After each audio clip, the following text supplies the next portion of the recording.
The drone explodes before anyone hears the shot. 1 second, it's a black dot against gray sky. The next, a white fireball swallowed by falling snow. Staff Sergeant Evelyn Carter doesn't flinch. She presses her eye to the scope and sweeps the frozen valley below. U.S. advisors on the East Ridge. Israeli operatives near the waterworks. Iranian patrol 2 kilometers south. All of them unaware. All of them within range of whoever just pulled that trigger. Her breath fogs the cold air. Then she sees the men near the grain storage. Dark clothing, moving with purpose, American gear. Not Iranian, not Israeli. Someone is planting explosives in this village, and her scope catches a glint. High ground, north face. Another sniper, already watching her.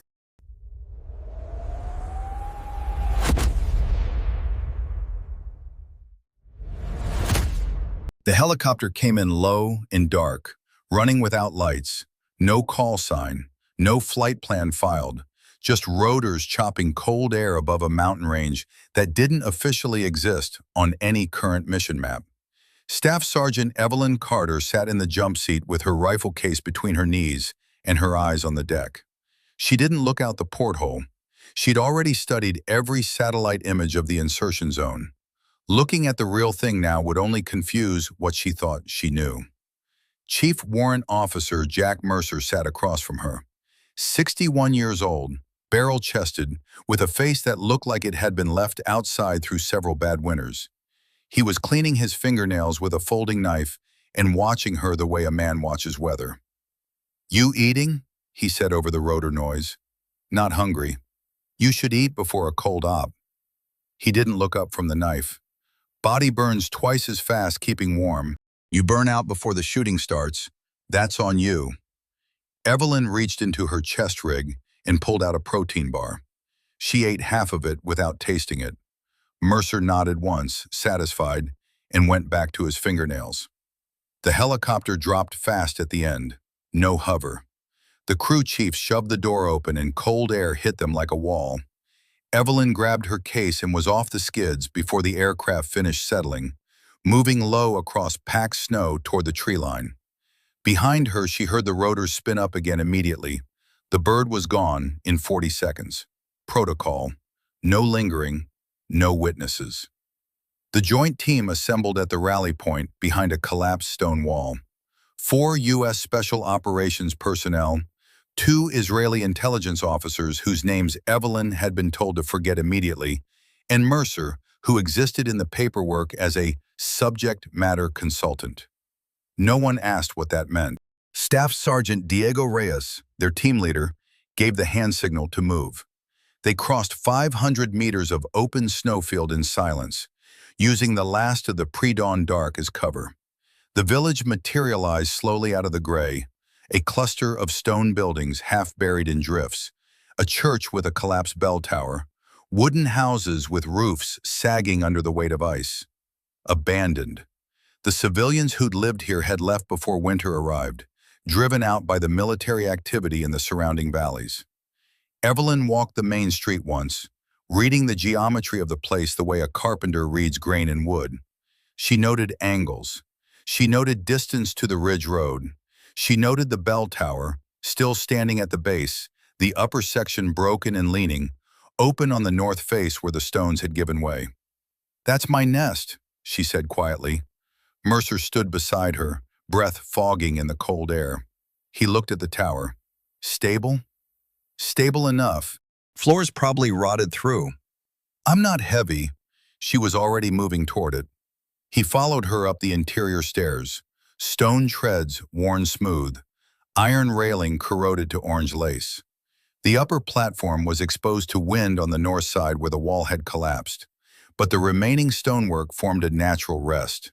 She could lie prone behind the low parapet and have a field of view across the entire valley. The ridge road to the east, the mill complex where the U.S. advisors had established their observation post, the tree line where the Israeli team was digging in, and beyond all of it, the snow-covered road that led south toward the Iranian patrol sector. She set up her rifle, smoothed the bipod legs across the stone. adjusted for the slight leftward lean of the surviving wall. "Good?" Mercer asked. "Good." She settled in, put her eye to the scope. The valley opened up before her in crisp magnification, white and gray and silent.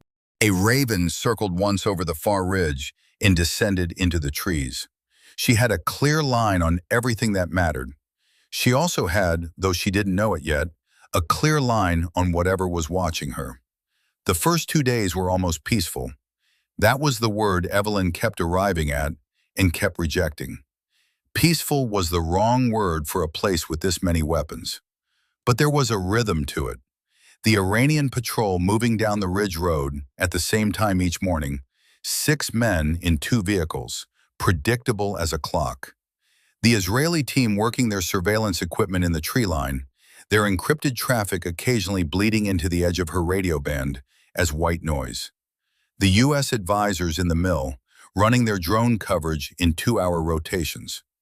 Everyone watching everyone else. No one shooting. Mercer spent his days in the building below the tower, monitoring communications and maintaining their equipment. He came up twice a day to sit with her for an hour, not to talk much, just to be there.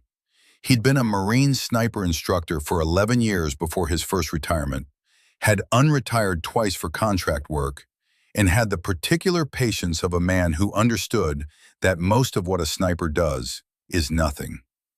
On the second afternoon, as the sun dropped behind the western peaks and the valley went to blue shadow, he said, "You know what starts wars?" She was tracking the Iranian patrol through the scope. "Armies." "Lies," he said. "Wars don't start with bombs. They start with lies that make bombs seem necessary." He was quiet for a moment. "Someone has to create the lie first. That's the hard part. The bombs are easy." She didn't answer. She'd heard variations of this from him before. The old man's philosophy, the accumulated cynicism of someone who'd watched too many briefings turn into body counts. She filed it away in the part of her brain reserved for things that might matter later. That evening, one of the Israeli officers, the taller one, who'd introduced himself only as David, climbed to the tower to give her an update.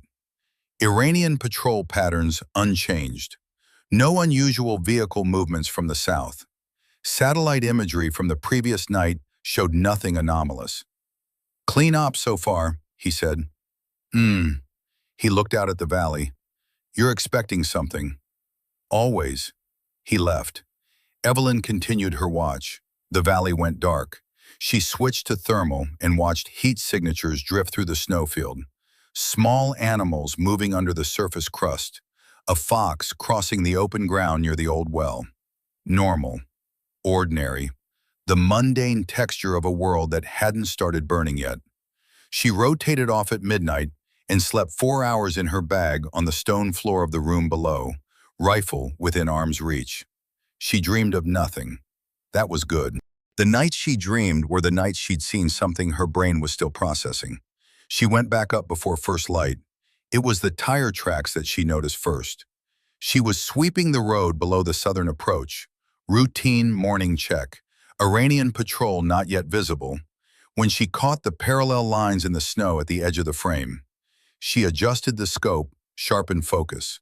The tracks came from the south, turned off the main road onto the unpaved track that ran behind the abandoned granary at the village's edge, and stopped. Whatever had made them had parked there, and then, she estimated from the wind-softened edges, driven away sometime in the last 6 to 8 hours. She studied the track width, the tread pattern where the snow had preserved it. NATO standard logistics truck, not a civilian vehicle, not Iranian military, which used different wheelbases.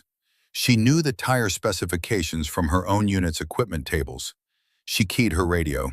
"Reyes. Go. South approach. Granary track. Vehicle stopped there overnight. NATO logistics tire spec. You see anything on the drone coverage?" A pause. "Negative. Drone was down for maintenance from 0100 to 0330. That's the window." She kept her eye on the scope, examining the granary walls. No movement, nothing visible. Something came in and parked during your maintenance window. Another pause. Longer. Could be civilian. Farmers still move through this area sometimes. She looked at the tire tracks again. The precision of the turn into the unpaved track. The way whoever was driving had used the granary wall to break their profile from the main road. Civilians didn't drive like that. Civilians didn't think in terms of profile and visual obstruction. Could be, she said. She didn't say what she thought. She logged it in the small notebook she kept in her chest pocket. Time, location, track specifications, maintenance window, and kept watching. Mercer came up 90 minutes later with 2 cups of coffee in a thermos lid. She told him about the tracks while he poured. He looked south toward the granary. He couldn't see it from where he stood. Wrong angle from the stairway opening. But he looked in that direction the way old soldiers look at things they can't see, with serious attention. When the drone went down, he said, "Yes," he handed her the coffee. Someone knew the schedule. She drank. The coffee was hot and bitter and perfect. That's a significant conclusion from a tire track. Maybe. He sat down on the stone behind her, back against the wall, out of the wind. But someone who knows our drone maintenance schedule isn't a civilian farmer. She wrote that in the notebook too. Not as a fact, as a question. The drone went down again on the 3rd morning, and this time it wasn't maintenance. Reyes called it over the radio at 0847. Falcon 1 is offline, uplink failure, trying to re-establish. Evelyn was already at the scope. Jamming or mechanical? Unknown. Comms are degraded across the board. Sat uplink is cycling. She swept the ridgeline to the east. The Israeli team's position was visible as a slight discoloration in the snow. Disturbed surface. Gear outline under white tarps. She couldn't raise them on radio. She tried their frequency twice, got static both times. Mercer was on the radio below, working through backup channels. She heard his voice coming up through the floor, flat and focused, running through the contact list. He reached the Israeli team on a secondary frequency 15 minutes later. Their equipment was also experiencing interference. She noted the pattern.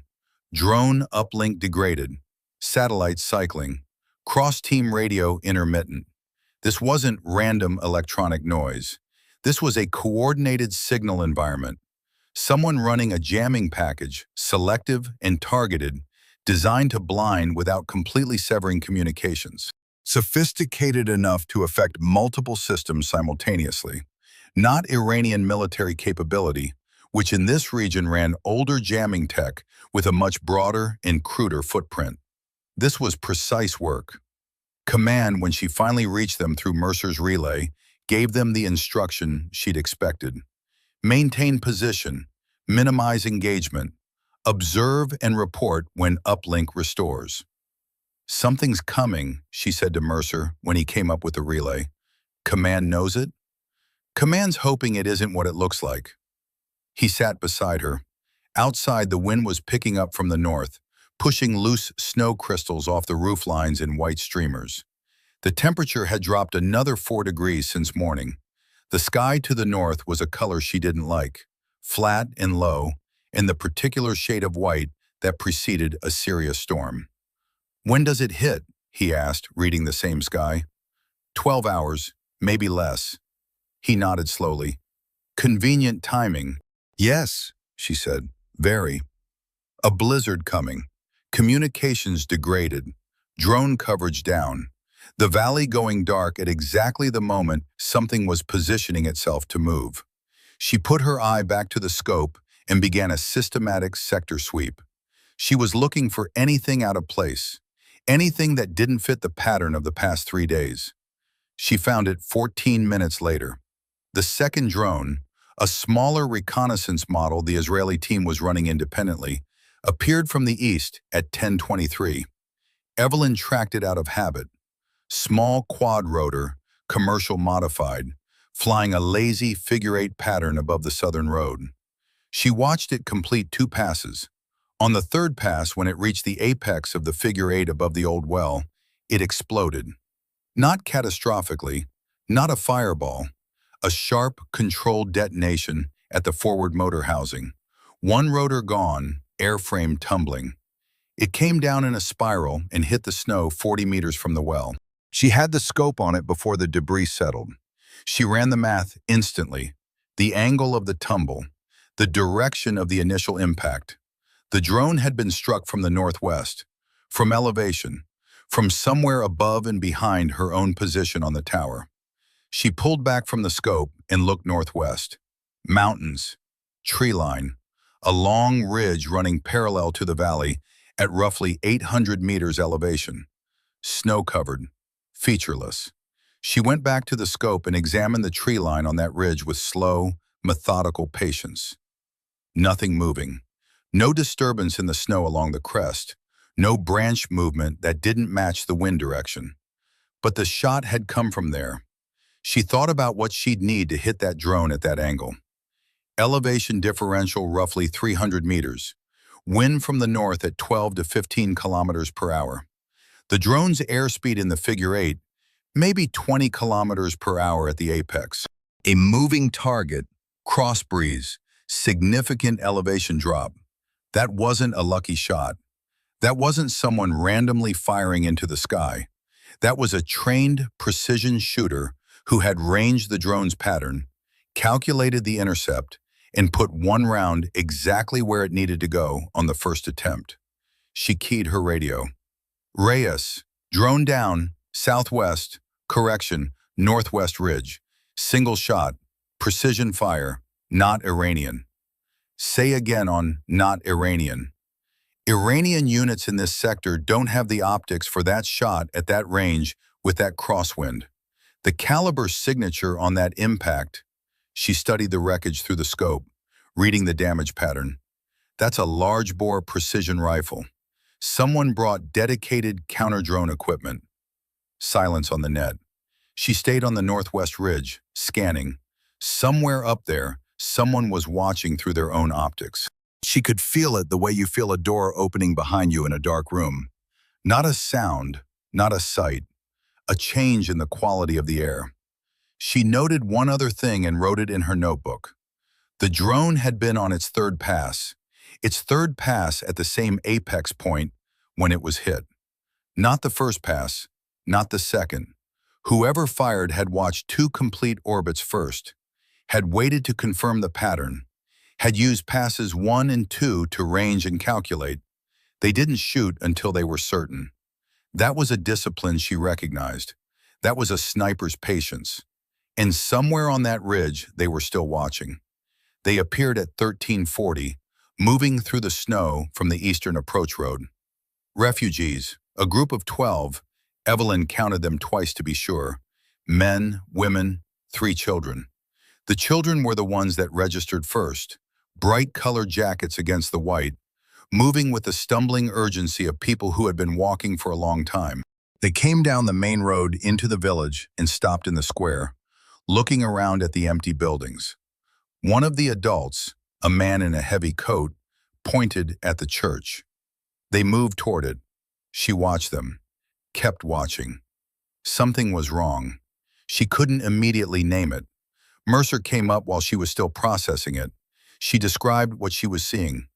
Civilians, she said. 12, 3 kids, coming in from the eastern road. He looked through his binoculars. Okay. Why are they here?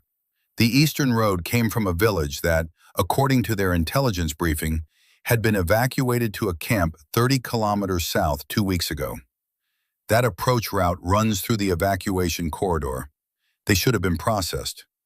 People fall through. Yes. She kept watching the group as they entered the church. But look at where they stopped before going in. He focused his binoculars. The group had paused near the old well for maybe 30 seconds, then continued to the church. Checking the water source, Mercer said. Maybe. She was examining the well housing now through the scope. Or the man in the front was looking at something on the ground near the well. She adjusted focus. I can't tell from here. She radioed Reyes. He was aware of the civilians.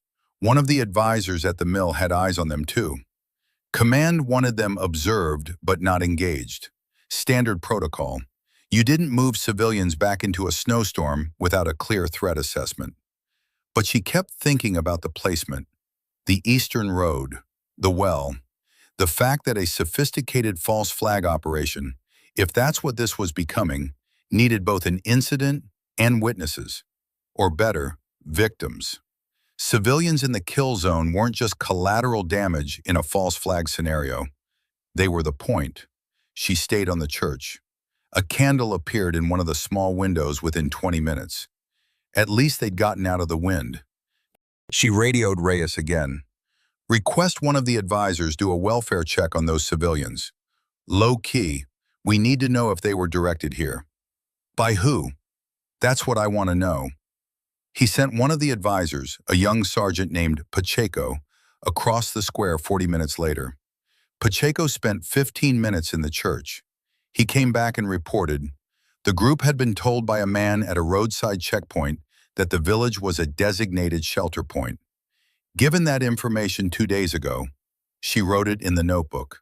2 days ago, when the jamming package first went active, when the tire tracks appeared at the granary, someone had been moving pieces into position for at least 48 hours. The snowstorm arrived 3 hours early. By 1500, the visibility had dropped to 200 meters. By 1600, it was 100. The wind came off the northern ridge in sustained gusts that rattled the remaining stones of the bell tower and made the temperature feel half again colder than the thermometer read. Evelyn wrapped her hands and kept her eye at the scope, pushing the optics as hard as the conditions allowed. She almost missed them. They came from the direction of the granary, the same building where the NATO-spec tire tracks had ended 3 days earlier.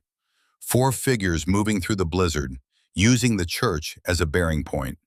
They were using the reduced visibility the same way she would have used it, moving between periods of gusting snow that dropped visibility to near zero, pausing when it cleared slightly, moving again on the next gust.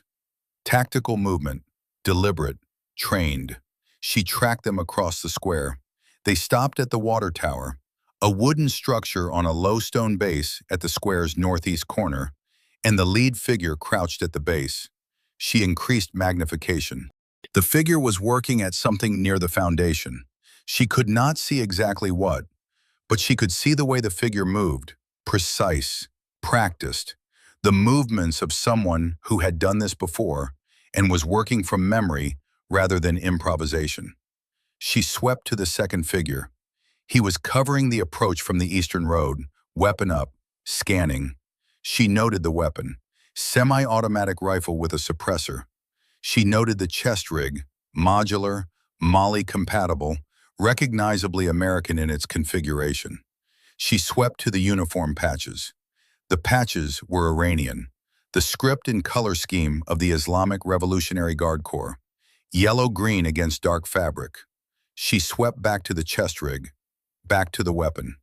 An Iranian soldier might carry a captured American rifle. It happened. But the chest rig, the way the pouches were configured, the specific positioning of the medical kit, the radio placement, that was institutional muscle memory. That was someone who'd been trained to wear gear in a specific way and trained by an American system institution. The patches were costume. She felt the cold differently then, not the ambient cold of the mountain, something that started at the base of her skull and spread outward. She keyed her radio. Reyes, armed personnel at the water tower, 4 individuals, appearing to plant something at the foundation. She paused. They're wearing Iranian military patches, but the weapons and gear configuration are American. A long silence. Then, say again. You heard me. She kept the scope on them. The lead figure at the foundation stood, said something to the others. They moved to the second position, the base of the communications relay pole at the square's western edge. They're doing 2 locations, she said, water tower and the comm relay. Whatever they're planting, they want multiple detonation points. Can you ID them? Not at this distance in this visibility. She wished she could. She wished she had a face. But they're not Iranian. They know what they're doing and they move American. Another silence. She could hear Reyes processing it on the other end, the same way she was processing it, the implications running out in every direction. A false flag operation, an event designed to look like an Iranian atrocity, explosives planted near civilian shelter, a dozen civilians currently sitting in the church 50 meters from the water tower. "Do not engage," Reyes said. His voice was careful. "We need positive ID before—" The shot came from above. Not at her, not at the figures in the square. A single round that cracked through the air above the tower and struck the stone parapet 6 inches to the left of her scope. Not a miss. Too precise for a miss. A warning. A message delivered in the only language that mattered out here. She flattened instantly, rolling left, putting the thick stone of the parapet between herself and the northwest ridge. Her heart was hammering. She controlled it. 2 breaths. 3. She pressed her back against the stone and looked at the impact mark. Small caliber relative to what had taken down the drone. A different weapon. Or a different round selected for a different purpose.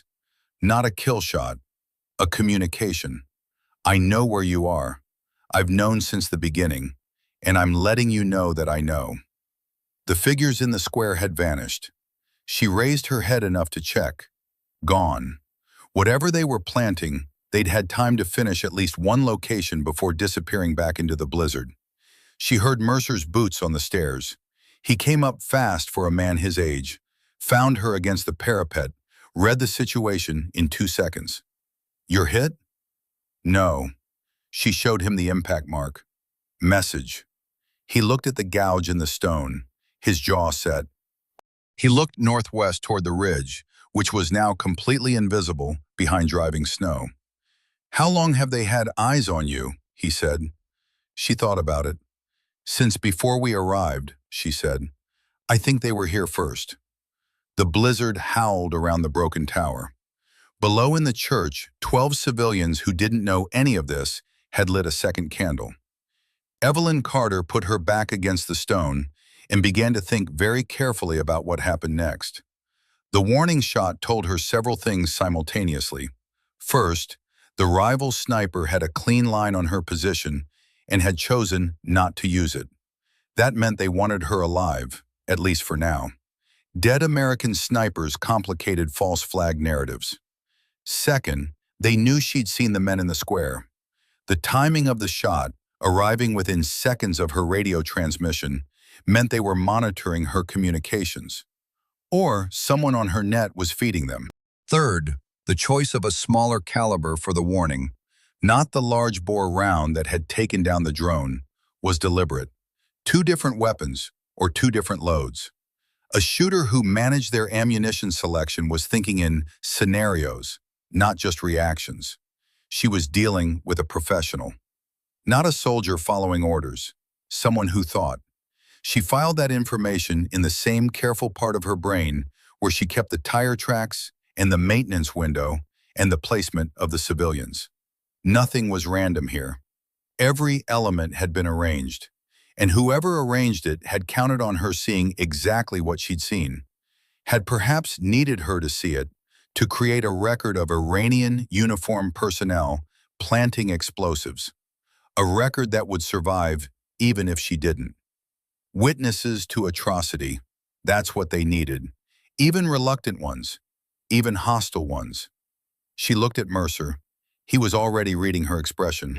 "We're not the mission," she said quietly. "We're the audience." He didn't answer immediately. He looked out at the driving snow, at the white wall that had swallowed the square, and the church, and the water tower, and everything else.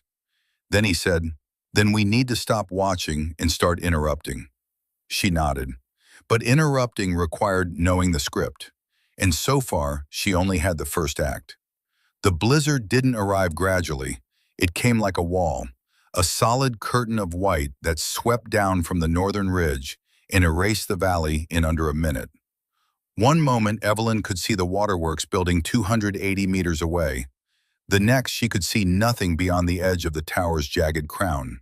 and the nothing was moving, alive with snow that drove horizontally and then vertically, and then in directions that didn't have names because the wind couldn't decide what it was doing. She pulled back from the window. The temperature at the top of the tower dropped 15 degrees in the first 10 minutes. She knew because her scope's lens cap was now frosted on the inside, which meant the ambient temperature had crossed the threshold where her breath condensation was freezing on contact with metal. She packed the scope in its padded sleeve and worked from memory and feel, checking her gear by touch in the dark. Radio, sidearm, blade, emergency beacon, off, because activating it would bring aircraft she didn't want and announce a position she needed to keep. The rival sniper was 40 meters away. She sat with that fact for a long time. He had repositioned from the southwest ridge to the collapsed minaret base during the transition from afternoon to evening, which meant he had moved approximately 800 meters across open terrain in deteriorating visibility, carrying a precision rifle system without triggering any of the perimeter alerts the joint team had set. Either he knew exactly where those alerts were, which meant he had intelligence on the operation, or he was skilled enough to move through unknown terrain without triggering sensors, which said something just as alarming. He hadn't shot her. She'd been stationary in a visible position for hours. If his objective was her elimination, he'd had multiple opportunities. He hadn't taken any of them, which meant his objective was observation, not elimination. He's watching the same thing I'm watching. That thought rearranged her picture considerably. She keyed her radio, keeping her voice at the absolute minimum volume that the mic would pick up. Mercer, we have a second shooter in the village perimeter, north face of the minaret base, 40 meters from my position. A long pause. Say again. Second shooter, professional, same one that took the drone. He moved. How close? 40 meters. He had me in his sight picture before the storm hit. Didn't shoot. Another pause. She could hear Mercer processing. Okay, sit tight. Do not engage unless fired upon. Understood. Also, she hesitated. Mercer, the men at the western buildings, they were planting demolition equipment, American-made, AN/PLQ-13 system. They were wearing fake IRGC patches. The silence that followed was a different quality of silence. Not processing, recognizing. You're certain. The script on the IRGC patch had wrong stroke weight on the Aleph. I'm certain. Sit tight, he said again, and then, good eyes, Carter. She sat tight. The blizzard howled through the gaps in the tower stone and found her regardless of how she positioned herself. Cold was manageable as a sustained condition. What made it dangerous was when it became distracting, when it pulled attention away from the work. She ran through a mental catalog, fingers functional, toes numb but not dangerously so, core temperature stable, vision unimpaired. She was fine. She would be fine for several more hours. She thought about the rival sniper 40 meters away in the same storm. He was fine too. She was certain of that. A man who could move 800 meters through sensor-covered terrain in deteriorating conditions was a man who had been in worse weather than this and come out operational on the other side. They were both sitting in the dark and the cold, 40 meters apart, waiting for the storm to show them something. The storm showed them nothing.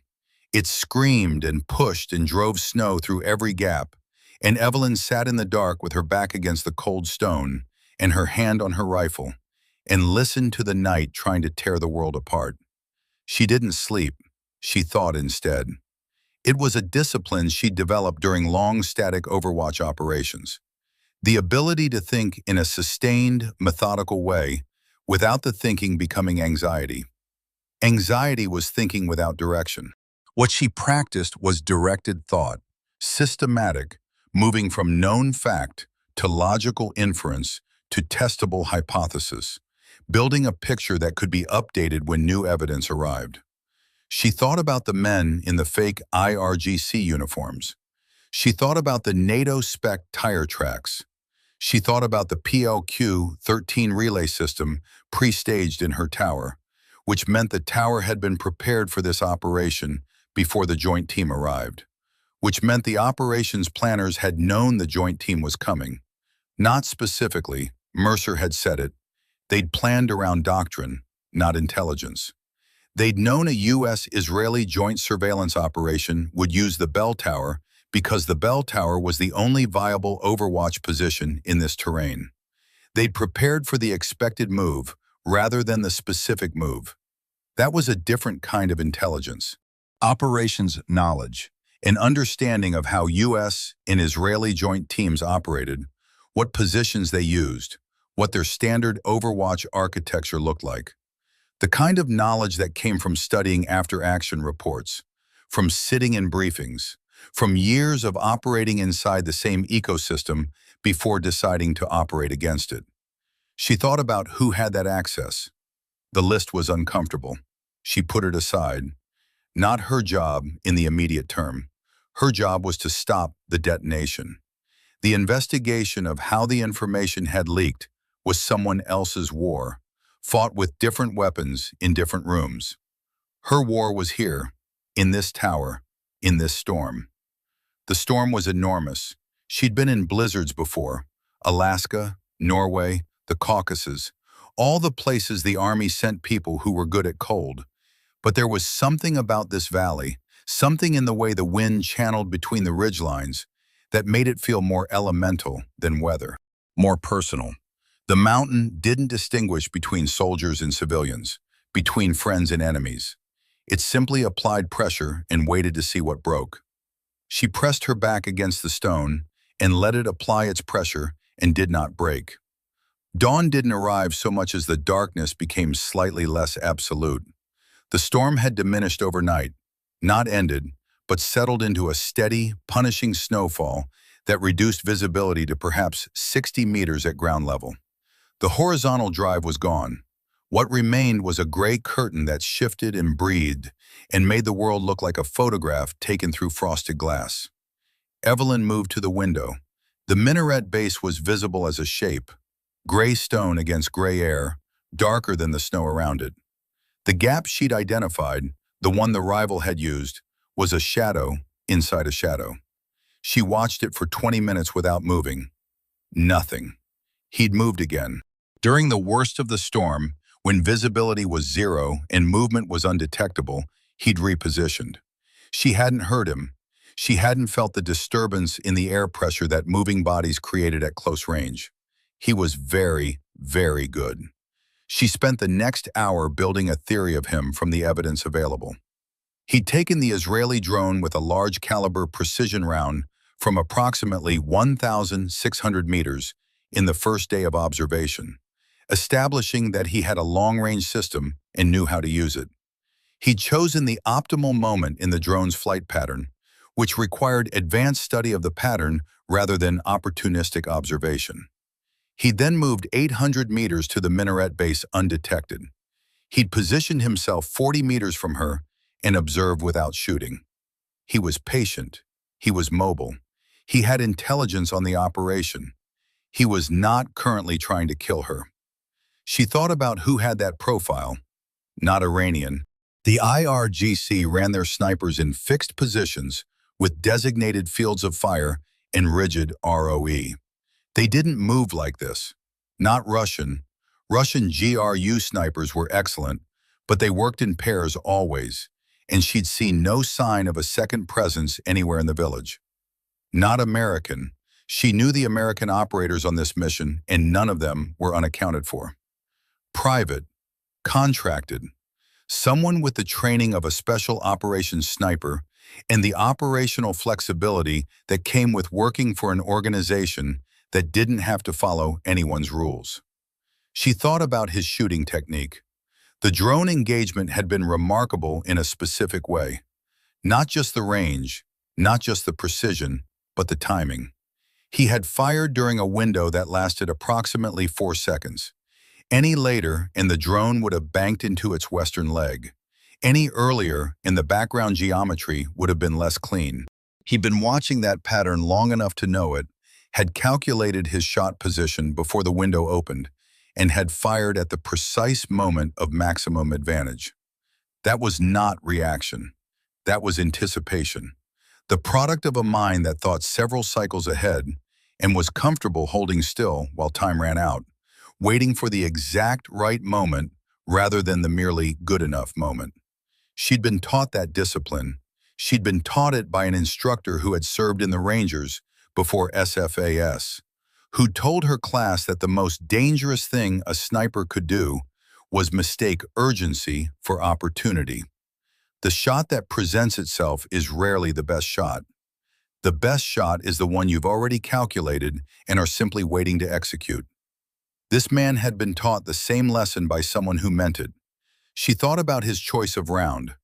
.338 Lapua Magnum was not an American standard. It was widely used by European Special Operations, British SAS, Norwegian FSK, German KSK. It was also increasingly common in the private military contractor world because the ammunition was commercially available, the platforms were diverse, and the ballistic performance was outstanding at extended ranges. A European-trained operator working private contract, former special operations, NATO lineage, long-range precision background. She thought about the tire tracks on the convoy vehicles, NATO logistics specification, the same organization's supply chain. He's not here to stop the false flag. He's here to make sure it succeeds. She sat with that revision of the picture for a long moment, feeling it settle into place with the specific gravity of something true. Then she started thinking about how to use it. By mid-morning, the snowfall had stabilized into something workable. Evelyn began her search pattern. She moved to each of the tower's 4 faces in sequence, spending exactly 3 minutes at each, long enough to build a thermal picture through the scope, short enough that no one watching could predict her schedule or build a targeting solution based on her movement pattern. She kept the scope exposed for no more than 8 seconds at a time and changed the angle between each exposure. This was standard counter-sniper protocol. She was teaching him something with it. She was demonstrating that she knew he was out there. She was demonstrating that she was operating as though observed. She was making herself a difficult target while simultaneously forcing him to make a choice: stay hidden and lose information, or move and risk revealing himself. At 10:43 hours, she found the first indicator: a pane of glass in the second story of the grain storage building. It had been intact yesterday. She'd noted it specifically because intact glass was unusual in an abandoned structure, and unusual things were worth noting. Now it was broken. A small break, 2 panes gone from the lower left corner, as if someone had cleared a firing lane. Not a firing lane toward her. The angle was wrong. Toward the village center. Toward the waterworks building. She logged it and said nothing on the radio. At 11:18 hours, the birds moved. A small group of snow buntings had been working the open ground south of the waterworks all morning, picking at whatever was visible through the snow cover. They lifted simultaneously at 11:18 and flew northwest in a tight group, the specific alarm flight of birds who had encountered something unexpected and close on the ground. She swept the area south of the waterworks immediately. Nothing visible. But the snow near the building's south wall had a quality to it that bothered her. A slightly compressed appearance in a section roughly 2 meters long and half a meter wide, as if something had been laid on it. Or something had been in that section and then moved, and the snow had partially recovered. A hide. A temporary ground position, used and abandoned. He was working the village in a systematic pattern, clearing fields of fire, testing approach routes, building a picture of the operational environment from the ground rather than from elevation. That was unusual. Most snipers committed to elevation and worked from there. A sniper who was comfortable working ground-level hides in an active operational environment was someone with an infantry background as well as a sniper background, which narrowed the pool considerably. She communicated none of this to anyone. Not yet. She wanted the picture more complete. At 12:04 hours, he left her a message. She found it by accident, a glint at the base of the bell tower's exterior, just visible through the gap between two stone courses at her feet level. She almost dismissed it as reflected light from snow. Then she angled her scope downward at maximum magnification and resolved it. A .338 Lapua Magnum casing, standing upright in a gap in the stonework, placed there deliberately with precision, not dropped. .338 Lapua, the round that had taken the drone. He was telling her he'd been at her position, that he could have done something at her position and had chosen not to. She had to account for both. She thought about the drone shot again. He'd taken down an Israeli surveillance asset, not a US one. The distinction mattered. If you were running a false flag operation and you needed to limit outside observation, you'd prioritize eliminating the eyes most likely to record what you were doing. The Israeli drone had been the more capable system. Taking it first was tactically logical, but taking it with a .338 rather than a missile, using a precision round that preserved the wreckage pattern and allowed forensic examination, was not what you'd do if you wanted the evidence record clean. A missile left thermal and chemical signatures that pointed toward specific launcher types. A .338 round fired from a suppressed position left almost nothing traceable, unless the person doing the shooting wanted it to be traceable. A professional who wanted a specific round recovered from a drone wreckage site was a professional who was building a record, documenting something for later. She filed that away. Then she reached into her vest pocket, removed a single 7.62 by 51 NATO casing from the two she kept there as emergency fire starters, and placed it carefully in the gap beside his. Message received. Message returned.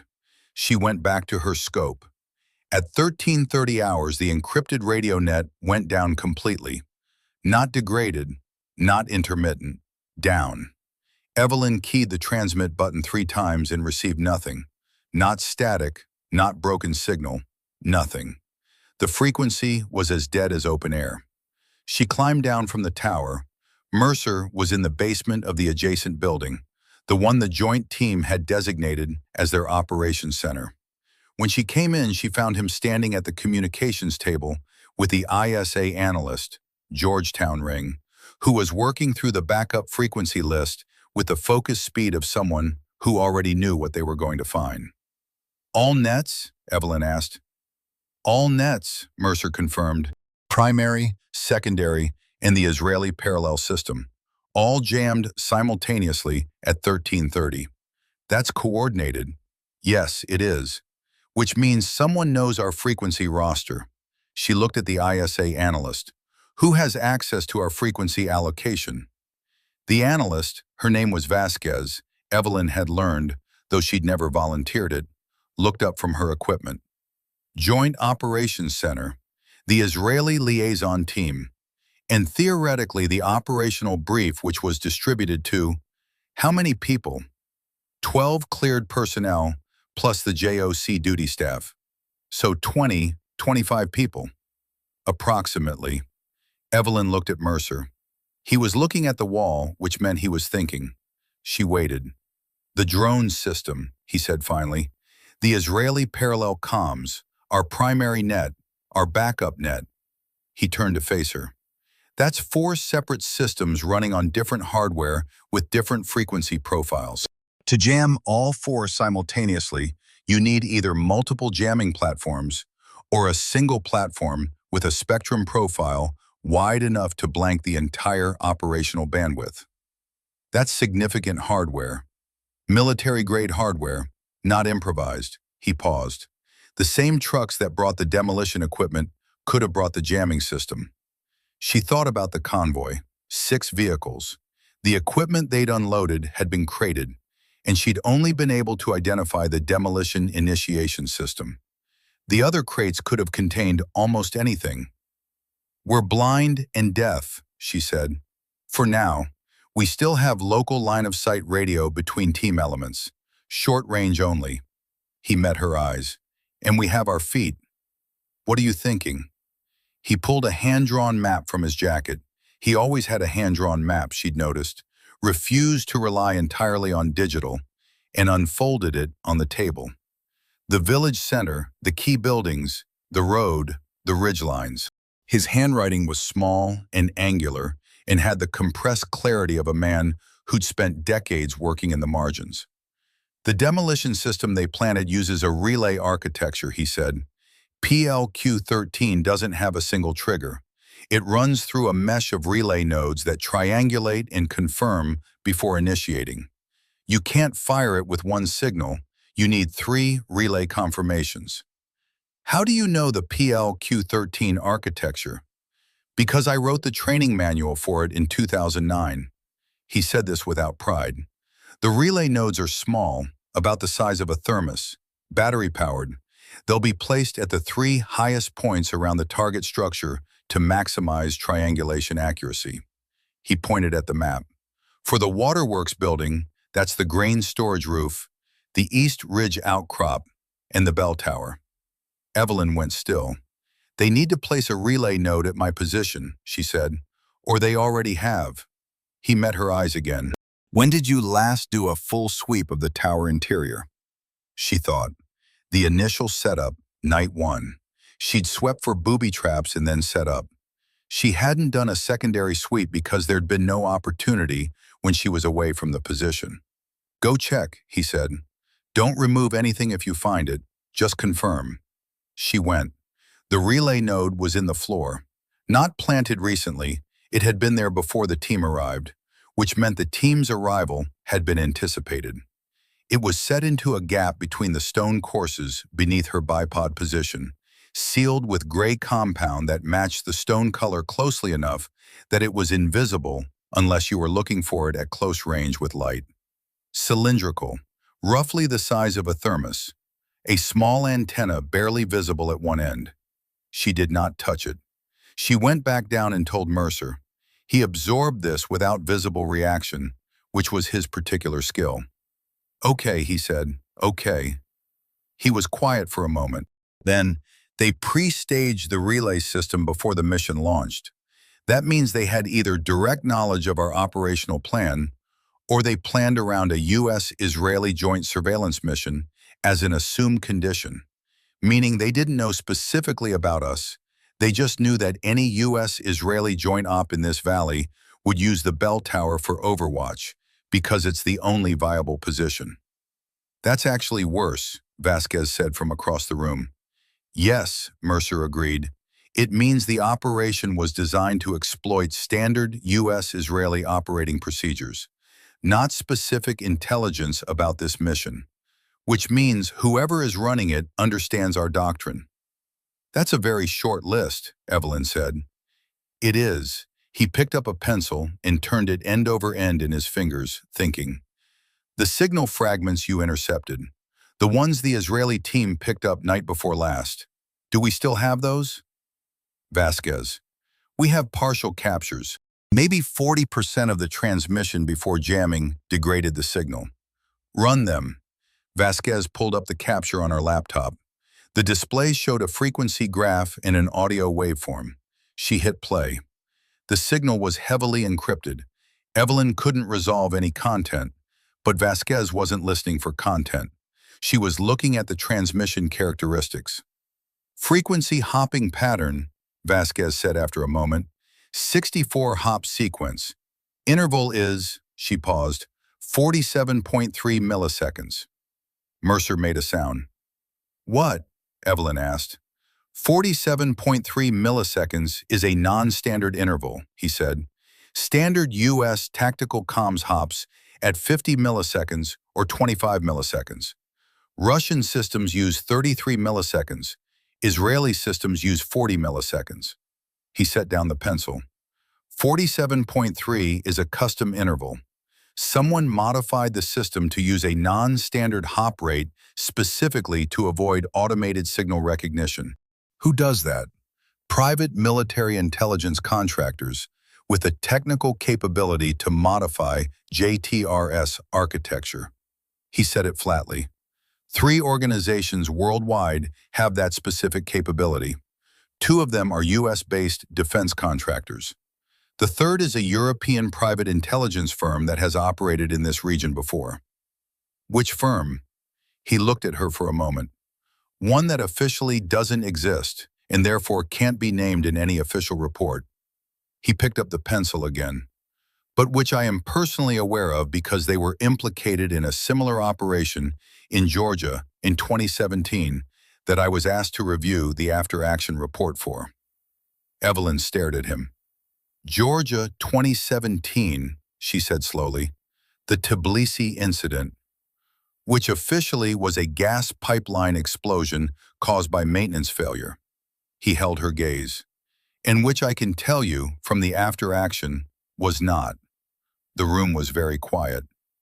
This is the same organization, she said, not a question. The hop rate is the same. The pre-staged relay architecture is the same. The false flag methodology is the same. He folded his hand-drawn map back along its crease lines.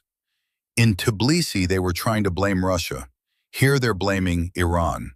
The mechanism is identical. Who are they working for? Someone who wants a US-Iran conflict badly enough to pay for it. He tucked the map into his jacket, which currently is a non-trivial list. Evelyn thought about the hired sniper, the professional who'd been watching, repositioning, leaving .338 casings in tower walls. The sniper, she said, the one who's been watching us. His job is to document, Mercer said. He's their evidence photographer. Long-range optics, recording capability. When the explosives go off, when the IRGC uniformed operatives are photographed at the site, he's the one with the footage that goes to the international press. He paused. He also eliminates witnesses if the operation is compromised. Which means us. Which means us. She looked at the ceiling, at the floor above her head where, 60 meters up, a relay node sat in a gap in the stone, waiting. We need to stop the detonation, she said, and we need to do it before the sniper decides the operation is too compromised to complete and starts cleaning up. Yes, Mercer was already standing up, reaching for his jacket. And we need to do it without comms, without air support, and without the Israeli team, who I can no longer vouch for having clean hands in this. Why not the Israeli team? He looked at her steadily. Because the relay node in your tower was pre-staged, and the only people with advance access to this operational area were the Israeli advance team who arrived 72 hours before we did to establish baseline surveillance. Another silence. They might not know, Vasquez said carefully. It could be a penetration of their advance team rather than organizational complicity. It could be, Mercer agreed, and we don't have time to investigate which. He put on his jacket. So we operate as if they're compromised until we can confirm otherwise, which means we do this ourselves. At 1500 hours, the civilian group came back.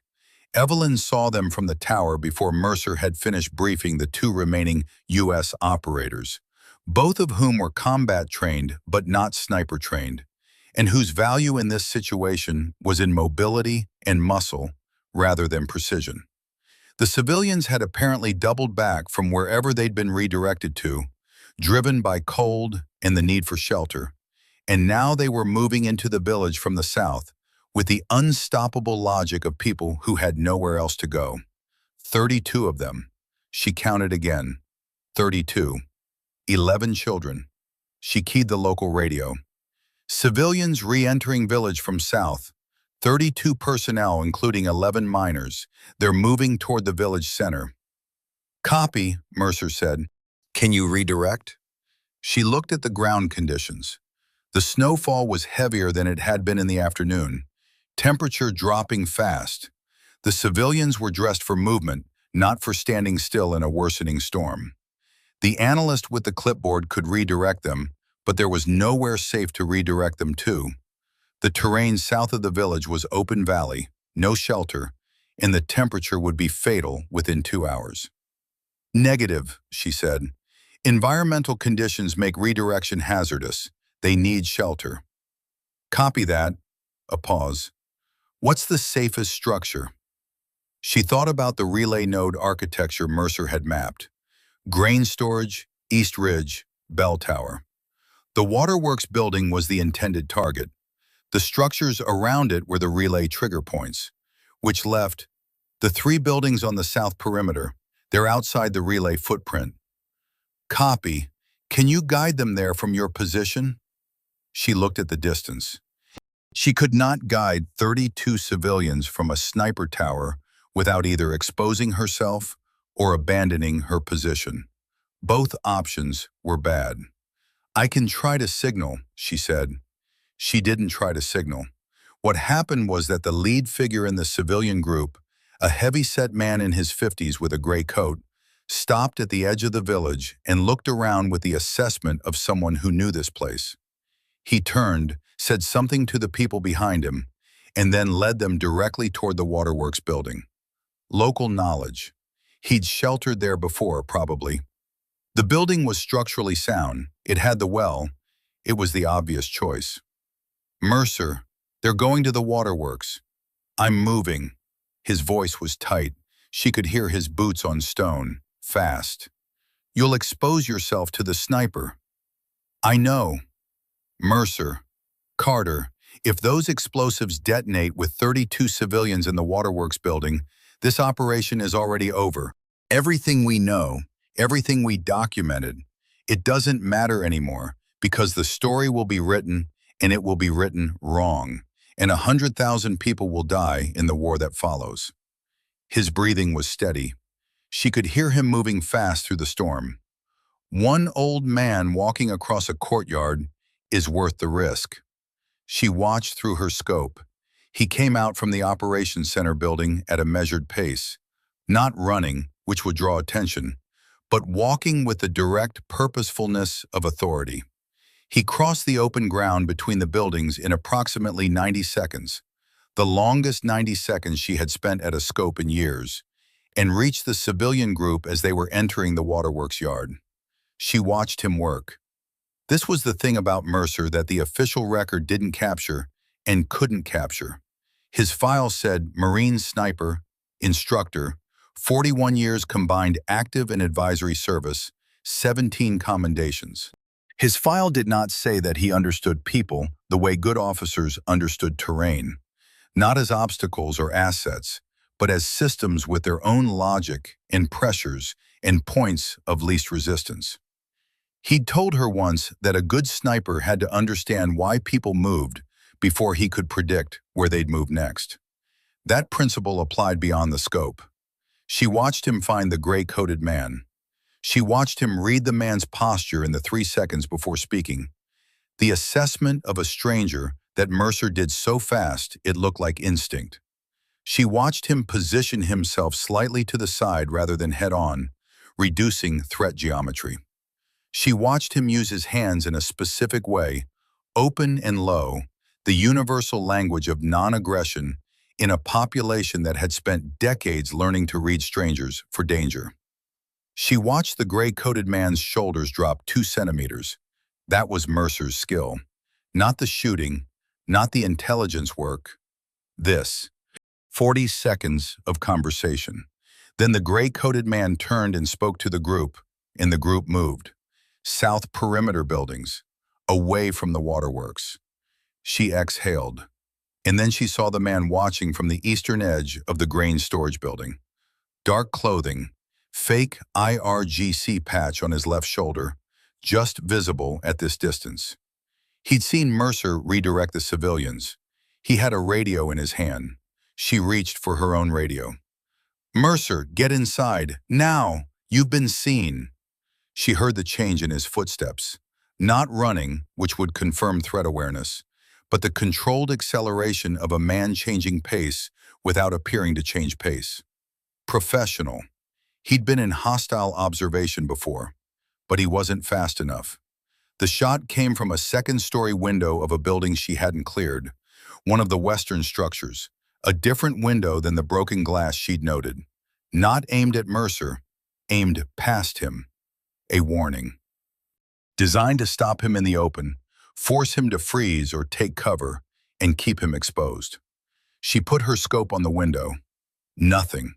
He'd moved the instant he fired. Mercer, status. A longer pause than she liked. Then, down, taking cover, left arm. How bad? It works. It's not good. Another pause. She could hear him breathing through gritted teeth. I'm behind the south wall of the operations building. I can't reach the entrance from here without crossing open ground. She looked at the angles. The window the shot had come from had a firing lane to the south side of the operations building. Anyone attempting to cross from Mercer's position to the entrance would be exposed for approximately 4 seconds.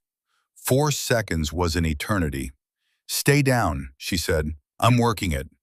She spent 11 minutes clearing the angle. Not shooting.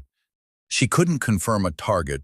The shooter had moved, and firing at an empty window accomplished nothing except announcing her position to every hostile element in the village. What she did instead was work her scope across every second-story window of the western buildings in sequence, looking for the specific heat distortion of a recently fired weapon in cold air, the micro-vapor cloud that a barrel created in the 30 seconds after firing. She found it at 15:38 hours, third window from the left, second building. The distortion was faint and would have been invisible in warmer conditions. In this cold, it was readable for about 40 seconds after the shot. She noted the position. She built a firing solution, 340 meters. Wind, 12 knots from the northwest, variable. She dialed her scope and calculated the hold. And then she waited. The shooter would need to relocate again. She knew that, and he knew she knew it, which meant he'd wait longer than was comfortable before moving. She could wait longer. She waited. At 15:51 hours, a face appeared briefly at the window. A visual confirmation check, seeing if the coast was clear, which was exactly what she'd been waiting for. She had her shot. She didn't take it. She didn't take it because the face was wrong. Too young. Late 20s, possibly younger. The body language was wrong. Nervous in a way that trained operators weren't nervous. This was not the man who'd shot Mercer. This was a lookout, a perimeter man, someone placed there to occupy the window and draw attention while the actual shooter repositioned through a different route. The young man disappeared. 10 seconds later, she caught movement at ground level between the western buildings. A figure moving fast, low, using the structures for cover in a route that tracked east toward the grain storage building. The shooter. She lost him behind the grain storage wall and couldn't reacquire. She keyed the radio. Mercer, shooter is mobile. Moving east. He's trying to flank. Copy. His voice was strained. She could hear it now. The arm was worse than he'd said. Carter, the relay node in the tower. How stable is the position? What? Could you remove it without triggering the detonation sequence? The PLQ-13 has a tamper protocol. If a relay node loses continuity unexpectedly, the system reads it as detection and initiates emergency detonation. She thought about the architecture. How would I remove it safely? You can't. You'd need the shutdown code, which I don't have. But you can disrupt the relay mesh without removing the node. If 2 of the 3 relay points lose line of sight to the target simultaneously, the triangulation fails and the mesh goes into a hold state. It doesn't detonate, it just waits. How long does it hold? 48 hours before it defaults to manual override. What's the manual override? Whoever is running the detonator has to physically be within 50 meters of the target structure and input a code. No relay mesh needed. She worked through this. So if I can block line of sight from 2 of the 3 relay nodes, the automatic detonation is suspended, but the operator can still trigger it manually if they get close enough. Correct, but manually means personally. They'd be exposed, visible. His breath was ragged for a moment, then steadied. We'd know who they were. And we'd have a shooting solution. Yes, a pause. I need you to think about the grain storage roof. That's the second relay point. The East Ridge outcrop is the third. If you can block the roof node's line of sight, he stopped. She heard a sound on the radio, a scuffle, something heavy, then silence. Mercer, nothing. Mercer, respond. Static. She swept the south side of the operations building with her scope. Mercer was down, slumped against the wall. Someone had come around the south corner. She hadn't seen it. She'd been watching the wrong angle, and they were dragging him. Not the shooter, a second operative. They'd been running a two-person approach while she'd been focused on the first. She had a target. Male, dark clothing, no insignia, dragging a wounded man across open snow. She took the shot. 340 meters, 12 knots crosswind, target moving at roughly 2 meters per second. She calculated and fired in the space of a breath. The operative dropped. Mercer was released and lay still in the snow. She was already on the radio. Vasquez, man down south side of operations building. Get to him, now. Copy. She heard Vasquez running. Carter. Mercer's voice, barely, through the radio. She hadn't realized he still had the transmitter. Don't come down. Stay on Overwatch. You need to be in that tower. Stay on Overwatch. A pause, and she heard Vasquez reaching him. Heard the controlled urgency of someone administering field trauma care. I'm all right. It's the arm. I'm okay. Stay in the tower. She stayed in the tower. She held her scope on the south side of the building for 90 seconds, watching for additional approach angles. Then she swept the western buildings, the grain storage, the East Ridge. She was now effectively alone. She was operating in a village with at least 4 hostile operatives, a professional counter-sniper, jammed comms, no air support, and 32 civilians in buildings that were one detonation command away from becoming a mass casualty event. She let herself feel it for exactly 10 seconds. The weight of the isolation, the specific vertigo of being the last functional piece in a system that had been systematically dismantled over the past 18 hours. She gave it 10 seconds because denying it was dangerous. Suppressed fear went somewhere, and where it went was into the hands, into the trigger finger, into the calculation speed. You had to know it was there to keep it managed. 10 seconds. Then she put it away. She'd been alone before, not like this, but the principle was the same. A sniper's fundamental condition was isolation, hours and days of it, stretching between moments of intense action. She had been trained to operate alone. She had been designed for this. She looked at the gray sky through her window. The snow was still falling. She ran through what she knew.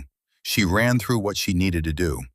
She built the plan the way she'd been taught to build plans, from the objective backward, step by step, stripping out everything that wasn't essential. Objective, prevent detonation. Method, disrupt relay mesh. Requirements, block line of sight from grain storage roof node and East Ridge node simultaneously. The East Ridge outcrop was 890 meters away. She could not physically reach it in time. But she didn't need to reach it. She needed to block its line of sight to the waterworks building. She looked at the grain storage building. The building itself, if destroyed, or if a section of its roof was collapsed, would physically obstruct the relay node's line of sight angle. If she could bring down the section of roof bearing the relay node, she checked her rifle. Her ammunition load was standard sniper configuration, 7 rounds remaining in the current magazine, 2 additional magazines in her vest, 14 rounds total. She began building a different kind of firing solution. At 17 hours, the rival sniper announced himself. She'd been building her solution for 22 minutes, calculating the structural weaknesses of the grain storage roof, identifying the load-bearing points, determining what a 308 round would do to aged timber and stone at 280 meters. When a round came through the north window and struck the wall 6 inches above her head. Not a kill shot, not even close to a kill shot. The angle was wrong for a serious attempt. The round had come from the east, below her elevation, not above it, which meant anyone trying to kill her from that position would have been aiming high. He was aiming at the wall.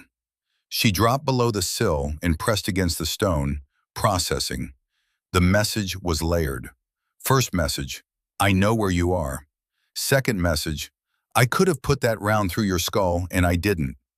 Third message, your plan for the grain storage roof won't work because I'm east of your position now and I can see what you're looking at. He'd read her calculation. He understood what she was trying to do. She sat below the window line and thought hard. The .338 casing in the stonework, the repositioning, the drone shot, the way he'd moved. None of it was the behavior of a man whose only job was to document and eliminate. A documenter stayed in one position. A man who moved this much, who left messages, who fired warning shots rather than kill shots, was doing something more complicated than his job description. She thought about private military contractors. She'd worked alongside them in 3 theaters and against them in 1. The best ones were former special operations, often with 15 or 20 years of genuine service before they moved into the private sector. They brought with them the training, the instincts, the capability, but also something more variable. A conscience that was no longer shaped by uniform and chain of command. Some of them became whatever the contract asked. Others carried their old identity into the work and found eventually a line they weren't willing to cross. She thought about the drone shot again. .338, Lapua, traceable round, preserved wreckage. A man building a record. She thought about 32 civilians, including 11 children. She made a decision. She pulled out a piece of paper, her range card, the one she'd been writing on since the first night, and tore off the back margin. She had a pencil in her breast pocket, military issue, worn to a stub. She wrote 2 words, stop them. She folded the paper twice, then wrapped it around her remaining spare shell casing, 7.62 by 51, matching the one she'd left him earlier. She waited. It was heavy enough to throw accurately to 15 meters. She moved to the east window, the one facing him. She did not expose her head. She extended only her arm, held the wrapped casing at the window's edge, and dropped it. It hit the exterior stone face and fell to the base of the tower. She listened. Nothing for a long time. She counted her heartbeats, got to 47 before the sound came. A single sharp crack. A round fired, but not at her, not at anything in the village. The angle of the sound told her it was pointed north and upward, into open sky. A signal shot, the kind of thing that in a specific operational context meant acknowledged. She allowed herself one breath of something that wasn't quite relief. She went back to the north window. She had allies now, maybe. Or she had a professional who was making his own calculation about which side of this operation he wanted to be on when it ended. Either way, the equation had shifted. She was no longer the only piece on the board that didn't want this to go wrong. She started building a new plan, one that accounted for 2 snipers working the same objective from different positions. At 17:03 hours, the situation crystallized into 2 targets in 3 seconds. She'd been working the grain storage roof angle for 40 minutes, probing the load-bearing structure with her scope, and she'd identified what she needed. A single shot through the rotted timber support at the north end of the roof would collapse approximately 8 meters of the structure, which would bring the relay node down with it and simultaneously block the east ridge node's line of sight through the debris field. One shot, specific point, calculable geometry. She had her solution. And then the radio came back. Not their encrypted net, that was still dead. The Israeli parallel frequency, the one Vasquez had been trying to restore for hours, suddenly hissed to life with a voice she didn't recognize, speaking in accented English. To the American Overwatch position, this is Oren, Israeli liaison team. I am transmitting in the clear because I have no choice. You need to hear this. She keyed her mic. Go ahead. The operative commanding the false flag mission is currently in the grain storage building. First floor. He has the manual override device for the demolition system. A pause. He is preparing to move to within 50 meters of the waterworks building and initiate detonation manually. He anticipates that your relay disruption plan will succeed, and he's bypassing it. She processed this at full speed. How do you know about the relay disruption plan? Because we pre-staged the relay system. Some of our team did. Against orders and against my knowledge until 2 hours ago when I discovered what they'd done. His voice was controlled, but she could hear the tightness in it. I'm giving you this because the mission I was sent here to run is not the mission that is being run, and I will not be party to killing civilians for a war someone else wants. She believed him. She didn't have enough information to verify him and no time to try. Where in the grain storage building? First floor, north room. He has 2 escorts. What does he look like? Tall, blonde, carrying a gray case, rectangular, roughly 40 centimeters long. She looked at her scope. The grain storage building was 280 meters away. The first floor north room had 1 exterior window facing her, currently dark. She ran the geometry. If she fired at the grain storage roof to collapse the relay node, she would bring down a section of the building, potentially the ceiling of the first floor north room. If the commander was in that room with the manual override device, collapsing the ceiling might eliminate him and the device simultaneously. Or it might not. The ceiling collapse was not precise. He could survive it. If she held her shot and waited for him to emerge, she'd have a clear target, but he'd be moving with purpose toward the waterworks building, and his escorts would be covering his approach, and she'd be trying to stop a moving target in deteriorating visibility while also dealing with at least 1 other hostile gunman in the western buildings. 2 outcomes, different risks, 3 seconds to decide. And then the third option appeared. Movement on the east ridge. Through her scope, she caught a figure climbing the outcrop. Not the black cell commander, not an escort. Moving fast, moving alone, carrying something. Stopping at the relay node position. The rival sniper. He was at the East Ridge relay point. If he physically disabled or repositioned that node, even just by moving it, disrupting its antenna alignment, he'd kill the line of sight from that side. Combined with her grain storage shot, the relay mesh would fail simultaneously from 2 nodes. And if he was doing it now, it was because he'd heard the Israeli transmission. He understood the commander was bypassing the relay and going manual. They had a window, small, closing, where they could collapse the relay mesh before the commander got within manual range. Not because it would stop the detonation outright, it wouldn't, but it would force the commander to approach personally, in the open, in range, where she could see him. She looked at the grain storage roof, her shot. She looked at the east ridge, his move. She looked at the north room window of the grain storage building. Dark, no movement yet. Break the relay mesh now and force him into the open. Or wait and try to take him as he moves.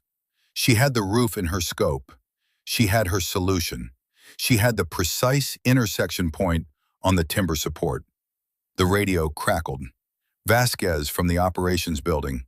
Carter, we're reading thermal signatures emerging from the grain storage ground level. 2 figures, possibly 3. They're moving. He was moving. 1 second. She fired at the grain storage roof. The round left the barrel at 17:03 hours and 14 seconds. Evelyn felt the recoil roll through her shoulder. Familiar, grounding, a physical fact in a world that had become very abstract very fast. She worked the bolt without looking away from the scope. The target was the north corner timber support of the grain storage roof. An aged beam approximately 20 centimeters square, load-bearing for the entire north section, weathered by a decade of abandonment to a structural integrity that her eye had assessed as barely sufficient. Her assessment was correct. The round struck the beam at the calculated intersection point. In the scope, she saw the woods shatter inward, not outward, which would have suggested surface penetration, but inward, full-depth failure of a compromised structure. For half a second, nothing happened. She was already cycling for a second shot when the roof answered. The north section of the grain storage roof came down in stages. First, a creak that she heard even through the storm, low and structural and final. Then a progressive collapse, beam failing, then the adjacent purlin, then the stone wall section it had been bearing, all of it moving in the specific, slow inevitability of a building that had been waiting years for a reason to let go. Snow that had accumulated on the roof surface added its weight to the failure. 1,000 kilograms of packed ice suddenly unsupported, and the whole thing came down in a sustained roar that sent a white cloud of snow and stone dust billowing across the village center.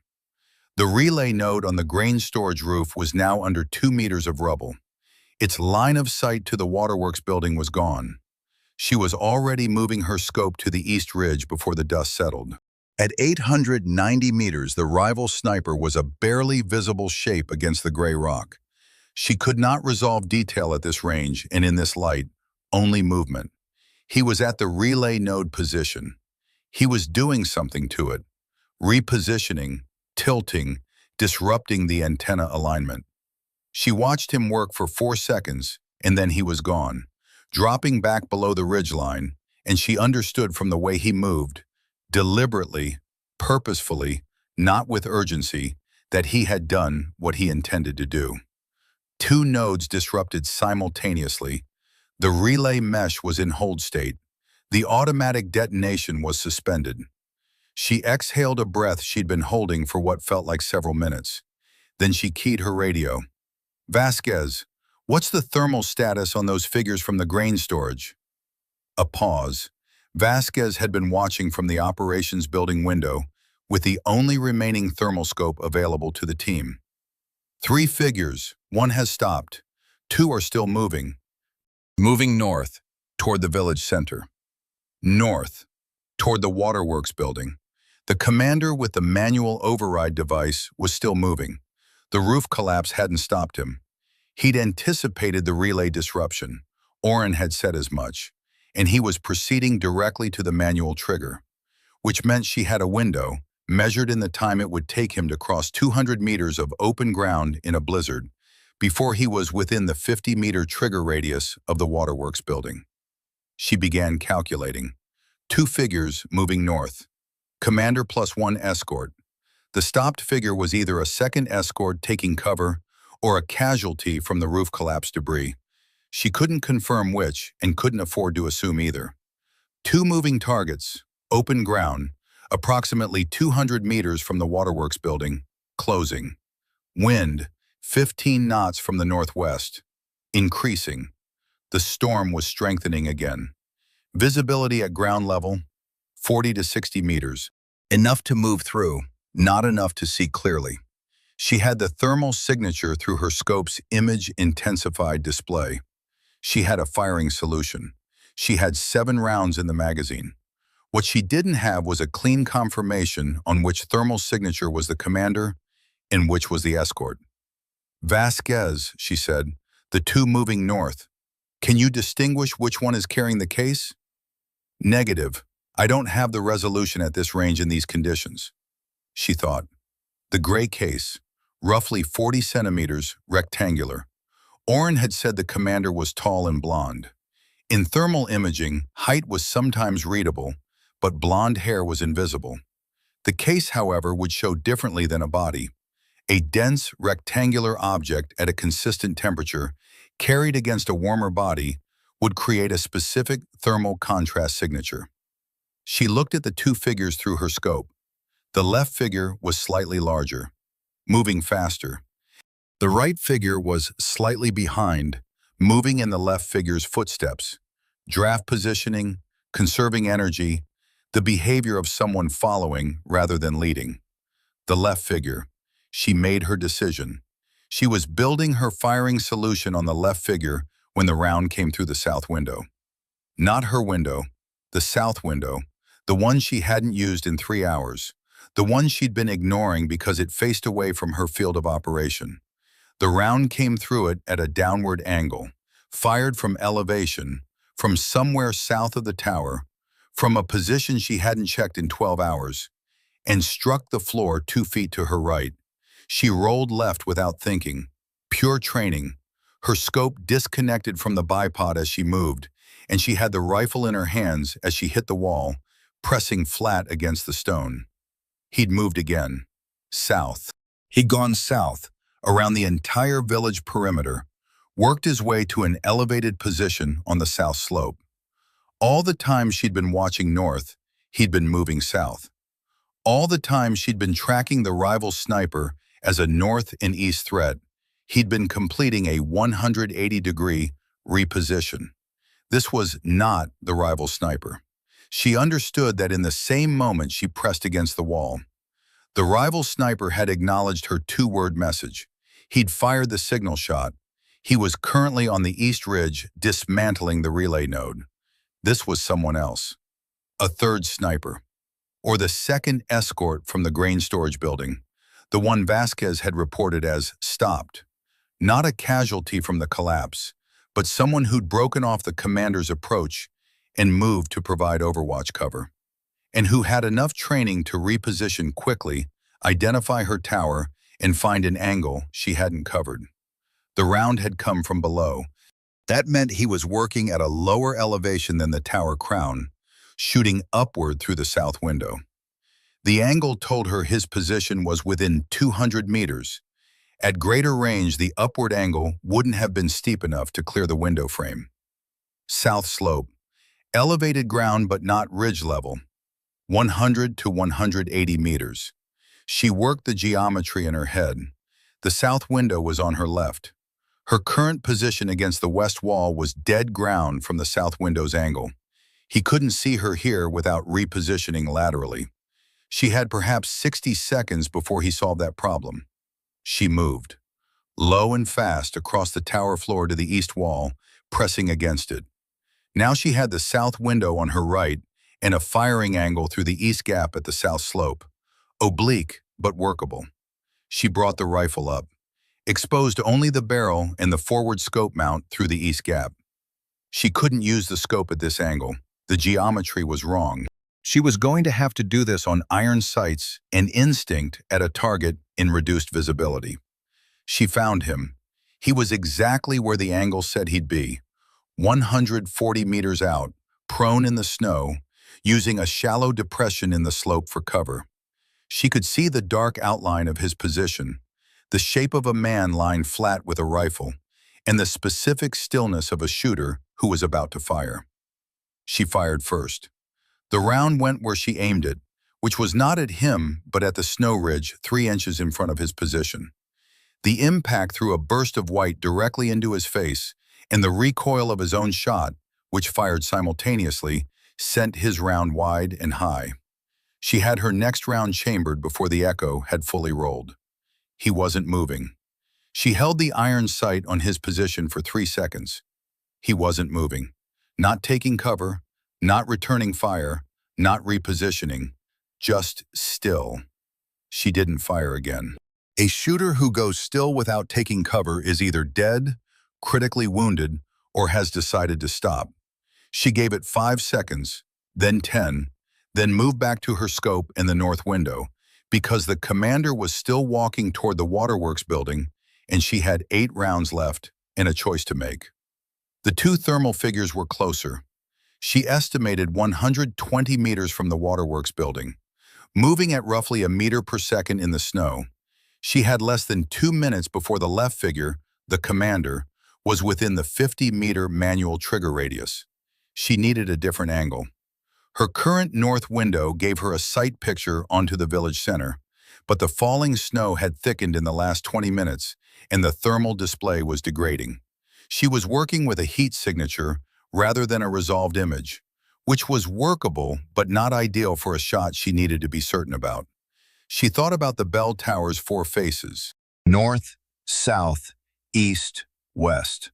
The north window had been her primary for 3 days. The west gap gave her the main road.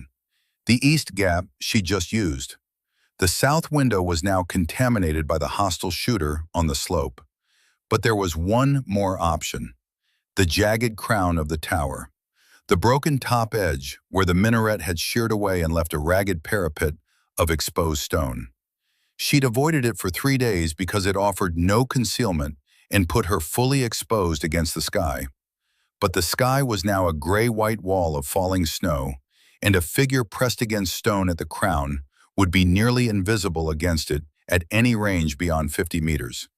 The snow was her concealment. She climbed. The tower interior had no formal staircase, just the same crude handholds and foot ledges she'd used on insertion, carved into the interior stone wall at intervals, worn smooth by decades of use. She climbed one-handed, the rifle slung across her back, moving as quietly as stone allowed. The wind hit her at full force as she reached the crown, knocking her sideways against the parapet, and she pressed flat against the highest intact section and let it blast past her. The view from here was everything. She could see the entire village laid out below her in the gray-white light, the building outlines visible as dark shapes against the snow, the movement of the two figures as clear as anything she'd seen all day. No thermal display needed. They were close enough now that she could see them directly. She could see the gray case. The left figure was carrying it, just as she'd assessed. Rectangular, held against his right side with his right arm, the specific carry of someone who had the case in their dominant hand and a sidearm in their left. Tall. Even through the concealment clothing she could read the height. The commander. 140 meters. Closing to 130. 120. Wind from the northwest, 15 knots, gusting to 20. At this range, the windage correction was manageable. At this range and this wind, she'd fired harder shots. She knew this shot. She'd lived this shot in training 100 times. But the case was in his right hand. If she hit center mass and he went forward, the case might hit the ground hard enough to damage the manual override device. And she didn't know whether damaged override devices were rendered inert or rendered permanently active. She didn't know enough about the PLQ-13 manual trigger architecture to know which failure mode she was risking. She needed the case out of play before she took the shot. She looked at his right arm, the carry position, the distance. A shot to the right shoulder would drop the case. A shoulder shot at 120 meters in 20-knot gusting wind was not a routine shot. It was possible. She'd made harder shots. But it left him functional with his left hand, left him able to cover the remaining distance to the waterworks building on foot, left her needing a follow-up shot immediately, and her cover on the crown would last exactly as long as it took the escort to locate her elevation. She needed the escort neutralized first. She looked at the escort, 15 meters behind the commander covering the rear. Good discipline. The escort was the more immediate threat to her position once she fired. Escort first, then shoulder shot to drop the case, then the follow-up. 3 shots, sequence, half a second between each. She built the solution: wind correction, range, elevation. The crown of the tower was 15 meters higher than her normal position, which changed every calculation she'd been running for 3 days. She rebuilt everything from scratch in the time it took the commander to walk 20 more meters. She settled. She breathed out. The radio crackled. She almost didn't answer it. Her finger was at the first stage of the trigger pull. Her breath was controlled. Her sight picture was clean. Answering the radio meant breaking the sequence, resetting the breath cycle, re-entering the problem from a standing start. She answered it. Carter. Mercer's voice, strained but present. She could hear Vasquez in the background, hear the controlled sounds of field trauma management. Don't chase the man. She kept her eye on the scope. He's 80 meters from the waterworks. I know. Break the mission, not the man. A pause, a breath. The case, the gray case. What's in the case is the only thing that matters. If he drops the case and keeps walking, He can get to within 50 meters and shout the code word and nothing will happen because the manual override requires the physical device. She thought about that. Are you certain? PLQ-13 manual architecture requires the transmitter to be within the trigger radius. The code alone does nothing without the device. It's a two-factor system, physical proximity plus code input. Another breath, harder. Take the case out of the equation and he's just a man standing next to a building. Shoulder shot. Or the case itself. Direct hit on the case will destroy the transmitter circuit. You don't need him down, you need the device down. She adjusted. Not the escort first, not the shoulder. The case. 120 meters. The case was 40 centimeters long and 20 centimeters wide, held against his right side, partially obscured by his arm. The exposed portion she could reliably hit was perhaps 25 centimeters, a target roughly the size of a large book. At 120 meters in gusting wind, she factored the wind, a 20-knot gust from the northwest at 120 meters, pushed a .308 round, approximately 8 centimeters right. She held left of the case's near edge by 8 centimeters and let the wind bring the round in. Mercer, she said, if this works and he keeps moving, do we stop him physically? Vasquez has eyes on the south approach. The two U.S. operators are covering the west. A pause. He's not getting to that building. You take the case. We'll handle the rest. How? You're down. I'm not as down as I look. She heard the grunt of a man getting to his feet, which she recognized as the specific sound of someone doing something inadvisable for medical reasons. I've been shot before. I know the difference between needs surgery and can't walk. This is the second one. Another sound, the working of a weapon, a magazine seated firmly. Besides, if a 61-year-old man can't hold a wall with one arm and a sidearm, he ought to retire. She almost smiled. She didn't smile, but she felt something shift, some weight in her chest that had been there for hours, and it shifted because this was who Mercer was. Not the mentor in a chair giving wisdom, but the man who got up off the snow with a bullet in his arm because the mission wasn't finished. She put her eye back to the scope. I hear you, she said. Good. Take the shot, Carter. The commander was 60 meters from the waterworks building.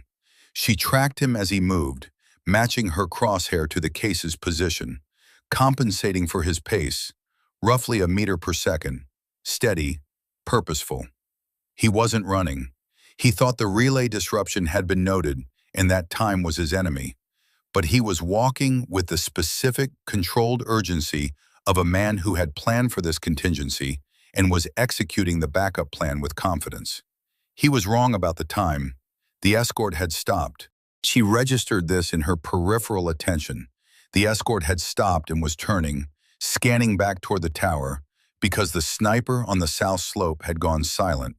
And that meant something had happened to the sniper on the south slope, and that meant the tower was still a threat. The escort was bringing his weapon up. She had perhaps 4 seconds before the escort had a sight picture on her position. She adjusted for wind. The gust that had been running at 15 knots for the past 20 minutes changed. She felt it rather than measured it.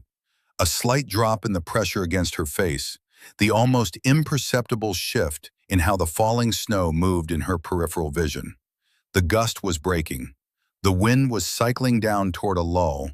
The way winter wind in mountain valleys sometimes drop between gust cycles, creating a window of relative calm that lasted 3 to 8 seconds before the next cycle built.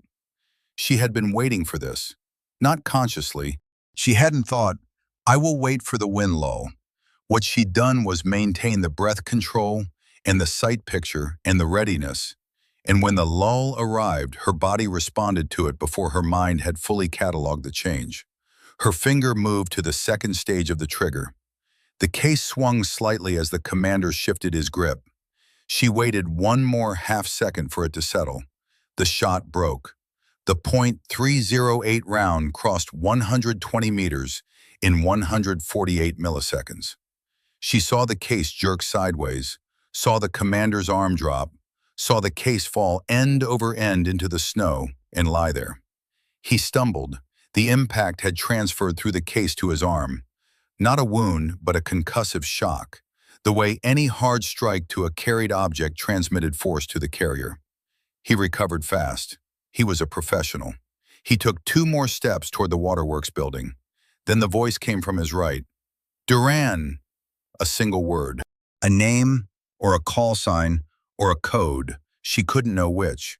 It came from ground level, north of the commander's position, from a shadow at the edge of the nearest building. A figure stepping out of concealment. Tall, dark clothing, a rifle slung, hands visible. The rival sniper. He'd come down from the East Ridge. He'd crossed the village on foot, in the storm, while she'd been on the tower crown. And he was standing 10 meters from the commander, too close for her to have a clean shot through him at the commander, but also too close for the commander to run, too close for the escort to intervene without hitting his own man. He said something else. She couldn't hear it through the storm, but she could read the body language, not a threat posture, not a weapon drawn, an address.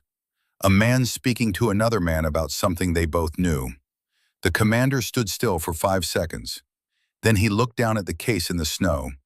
Then he looked at the waterworks building. Then he turned and walked away.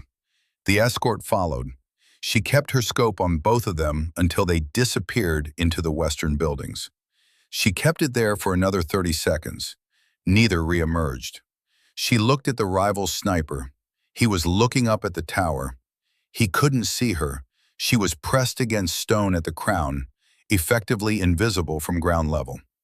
But he was looking at her position the way a man looks at a place where he knows someone is, even when he can't see them. He raised one hand, a gesture that was neither a wave nor a salute, something in between, an acknowledgement. Then he walked north, out of the village, and the snow closed behind him. The relay mesh stayed in hold state. Evelyn climbed down from the tower crown and stood in the doorway of the tower base for a long moment, letting the blizzard hit her face. The cold felt different now. Still cold, still punishing, but not hostile in the way it had been for the past 20 hours. Just weather. Just the natural consequence of being at altitude in winter in a place that hadn't asked to be a battlefield. The case was in the snow where it had fallen. She crossed to it, alert, scanning, but not expecting contact, because the hostile operatives had retreated, and a retreating enemy in this terrain, in this storm, was an enemy focused entirely on getting out. She knelt in the snow beside the case and opened it.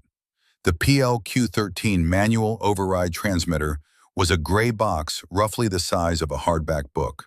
Her round had hit it at the upper right corner, destroying the antenna housing and the power cell, which had vented in a way that meant the device was not just inoperable, but structurally destroyed. No one was initiating a detonation with this today, or any day. She picked it up. She carried it back to the tower base. Vasquez came to meet her, one arm supporting Mercer. He was pale in the way blood loss made people pale. Not dramatically, just a specific grayness around the mouth and eyes. But he was walking, and he was present, and he looked at the case in her hand with an expression she'd only seen on him once before, during an after-action debrief in Kandahar, when something that should have gone very wrong had not gone wrong. "The civilians?" she asked. "All 32, Vasquez said. "South perimeter buildings, intact." Evelyn let out a breath. "The Israeli team?" she asked. "Oren surrendered to us 40 minutes ago," Vasquez said. "He's in the operations center. The 2 other members of the advance team are unaccounted for. Presumably they were part of the hostile cell." She paused. "He's been cooperative. He said the penetration of the Israeli advance team happened before deployment. Whoever planned this operation placed assets inside the team 3 months before this mission was approved."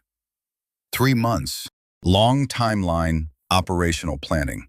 The kind of patience that said, this wasn't improvised. This was designed. "Who is running this?" Evelyn asked. No one answered because no one knew. Not completely. Not yet. She looked at the case in her hands, at the destroyed transmitter, at the snow falling steadily across a village that was intact, where 32 people were cold and frightened and alive. That was the answer she could hold on to for now.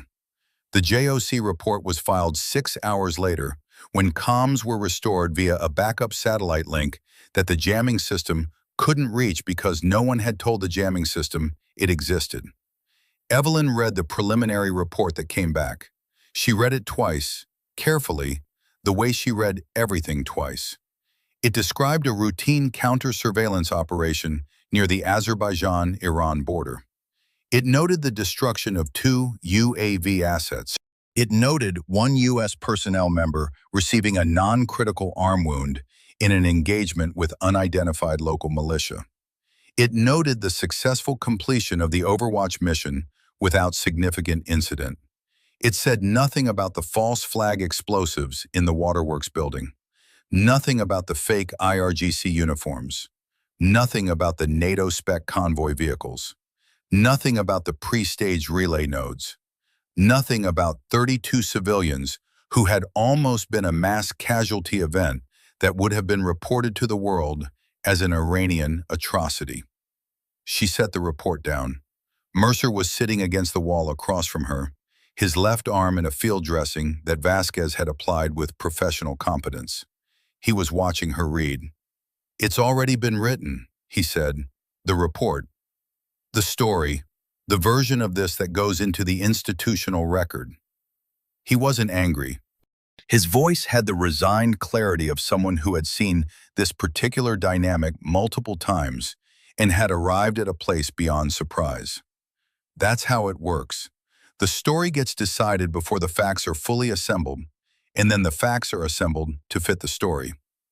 We know what happened. Yes, Vasquez has the signal captures. I have the shell casings. We have Oren. We have the destroyed PLQ-13 system with an American serial number. She looked at the case. That's evidence. It is. Someone should be held accountable. Yes, he met her eyes. Someone will do their best to make that happen. There are people in this system who are worth trusting. Not many, but some. A pause. And sometimes the best work is invisible. The massacre that didn't happen. The war that wasn't triggered. Nobody writes stories about the disaster that was prevented because it's hard to explain what you save people from when they don't know they were in danger. She looked at the destroyed transmitter in the gray case. 32 people in the south perimeter buildings, she said. They don't know. No. They'll go home and they won't know how close it was. That's correct. She thought about that for a long time, about the nature of the work, the specific loneliness of doing something that couldn't be acknowledged in a place that wouldn't be named for people who would never know it had been done. She'd known this when she'd signed up. She'd understood it, at least in the abstract. The abstract was easier than this. "Mercer," she said. "Yeah. The European private intelligence firm, the one from Georgia, 2017. Do you think they'll try again?" He was quiet for a moment. "I think," he said, "that someone paid a significant amount of money for an operation that failed tonight. And I think that whoever paid that money is still interested in the outcome they were trying to buy." He shifted his arm carefully. "So yes, I think they'll try again. Different mechanism, different location, same objective. Then we need to be ready. We need to be better than ready." He leaned his head back against the stone. "We need to understand who's paying. That's the thread that matters. The operators are replaceable. The sniper tonight could be replaced by tomorrow. What can't be easily replaced is the motivation and the money and the political infrastructure behind it." He closed his eyes. "That's the real target, and it's not in this valley." She sat with that. Outside, the blizzard was finally, genuinely diminishing. The roar of the wind had dropped to something lower and steadier, and between the gusts, she could hear the specific silence of a snowfall on the back end of its energy, coming down in the absence of pressure rather than being driven. almost peaceful. The helicopter came at 0412. No lights, no radio contact until it was 60 seconds out. It dropped into the village square in a storm of rotor wash and fresh snow and sat on the ground for exactly 4 minutes while the team loaded. Mercer walked to the helicopter on his own feet. She watched him do it and said nothing, because saying something would have been patronizing, and he'd earned the right to walk on his own feet if he could. He could. The 32 civilians from the south perimeter buildings were still there.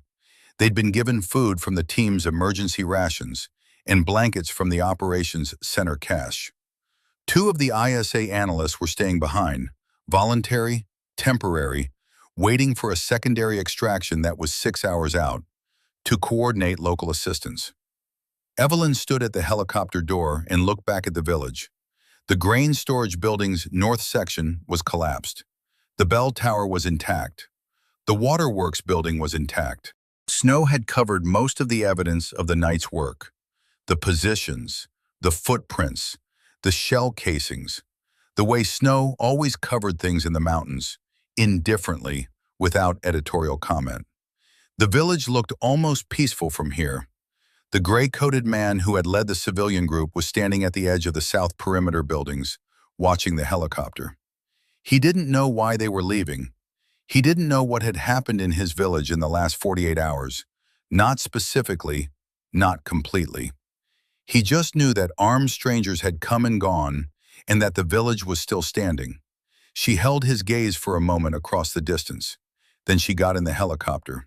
Oren was already aboard, sitting across from the surviving members of his own team. He looked at her when she sat down. His expression was complicated in the way that people's expressions were complicated when they had made a decision that cost them something significant and were still determining whether they'd made the right one. She didn't say anything to him. The helicopter lifted. The village fell away below her. The collapsed roof, the bell tower, the snow-covered square, the dark shapes of buildings that had held a night's worth of violence and now held nothing but cold and silence.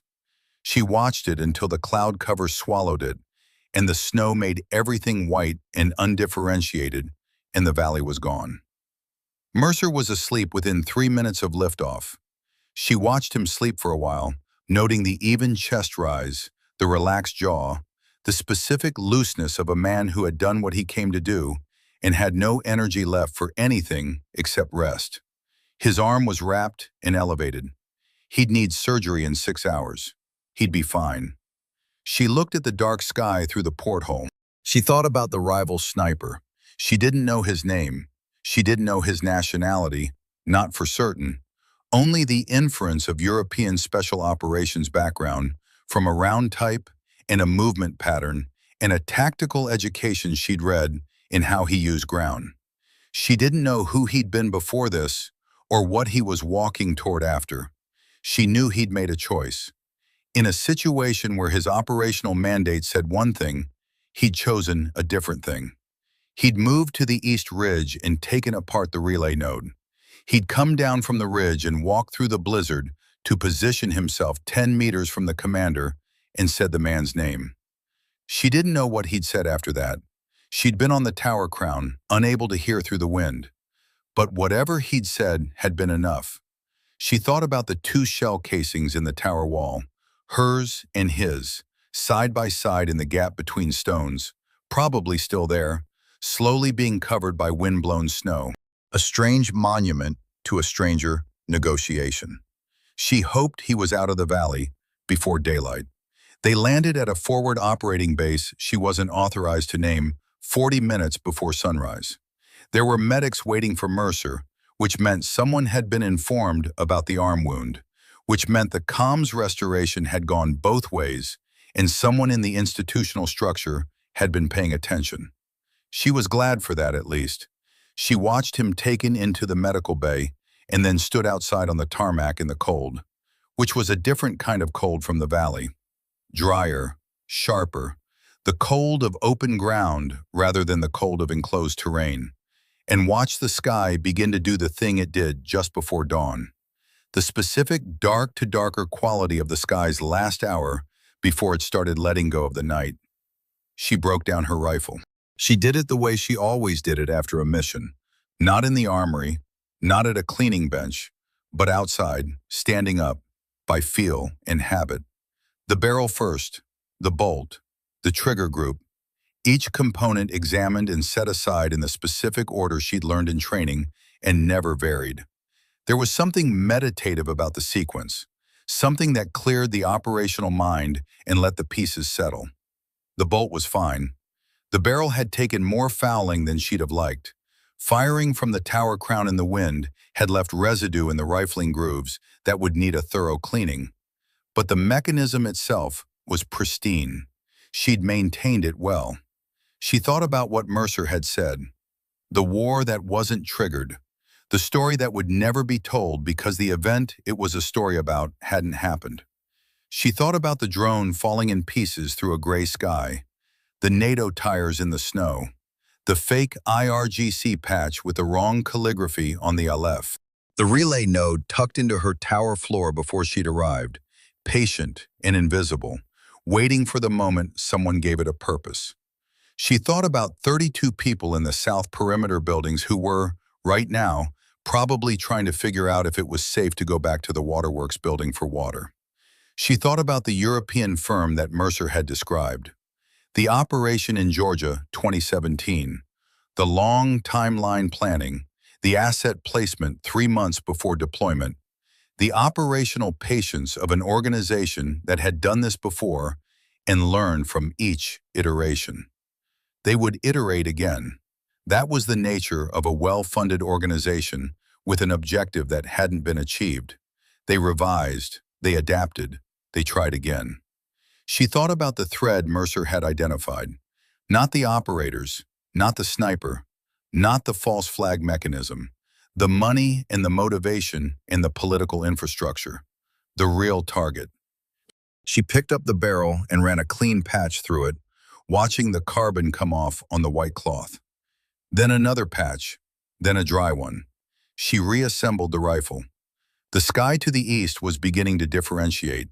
Not light yet, not light for another 20 minutes, but the first suggestion of light, the sky's acknowledgement that the sun existed, even if it hadn't arrived. She watched the horizon for a moment, the specific quality of a sky that was thinking about dawn. Her phone buzzed. A message from an unrecognized number, which meant it had come through the secure relay and been forwarded. A timestamp showing it had been sent from a civilian network 6 hours earlier. Meaning from within the valley. Meaning from someone who had been in that village last night. The message was a photograph. 2 shell casings, side by side, in a gap in an old stone wall. Hers and his. Taken close up with enough resolution to read the head stamp markings, 7.62 by 51 NATO on hers, .338 Lapua Magnum on his.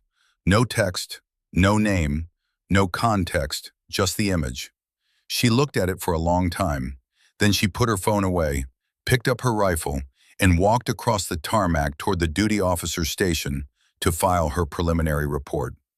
The sun was almost up. Another mission was already incoming. She could feel it the way you felt weather.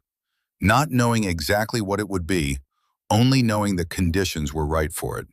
She had work to do.